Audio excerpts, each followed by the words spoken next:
Please welcome Charlize Theron and director Jay Roach. Good morning, you two. Good morning.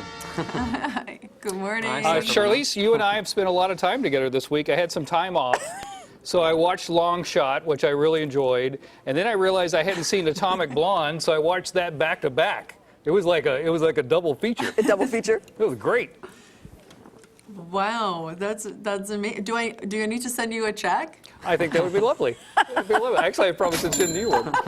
Okay, so let's talk about this. Sweet. Yeah. Thank you. You went through this whole transformation, and I've been watching like interviews and all these things, but I was trying to figure out. It was very subtle. The difference of the changes that they made to make you into Kelly. What was the prosthetic? Was the eyes? Is that the difference? What did they do? You want to know all the secrets? I do. You know we're nosy. Yeah, we definitely did some prosthetics on the eyes. And the eyes really ultimately were the biggest. The more we would do all the other prosthetics and not the eyes, the more we realized that it really changed my face a lot and brought it much closer to hers once we made the prosthetics for the eyes, yeah. So, Jay, when you're going to direct something that's based on, real life events, how far into research do you do, or do you let your creativity take over, or do you allow it to be framed by the events that actually happen?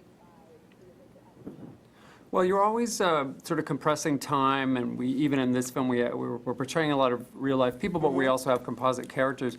But it doesn't release you from committing to just a deep dive and research to make it as authentic as you possibly can, including not only just reading everything and watching everything, but also trying to find people who were there, who can tell you what it felt like. A lot of it's just trying to capture the emotion of it and the pressure and the suspense of what the women were going through in this interesting, sort of Roger Ailes, almost, his personality was so egocentric. He expected everybody to return the loyalty by fitting his look and speaking the script that he wanted them to speak. So the pressure was intense. So it's really just trying to figure out what that felt like and capturing it with some of the most incredible actors on the planet. Charlize at the top just that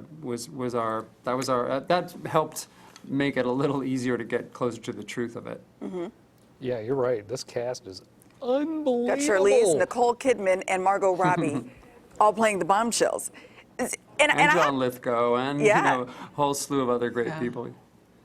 So, Charlize, when you're telling a story like this, as an actress, obviously you have to kind of become the person you are Megyn Kelly, so you got to become that person. Is there anything about this movie that's uncomfortable? Because again, we're talking about something that's very emotional for a lot of people, whether they were involved or not. There have been people that have been touched by this just in their own professional lives. I mean, does it kind of, do emotions, your own personal emotions, get in the way at all? Yeah, I mean, I am yet to find a woman over 40 who doesn't have a story on some scale of that spectrum. I think that the great thing that I have noticed since we've shared this film at screenings with this element of conversation afterwards is that there's this incredible moment where people feel, not just women, men as well, feel this need to want to share their own story. And this movie really opens that up in people, because I do think that it's pervasive and it is everywhere. And to believe that it lives in silos is a huge mistake. And I think that it arouses a lot of emotion for a lot of people. Can't wait to see it. I know it. All right, it's in theaters everywhere. Charlize, thank you so much for your time. Jay, you're amazing. We love you. Thank you so much. Thanks, Courtney. Thank Appreciate you. it. Thanks. You guys have a good one.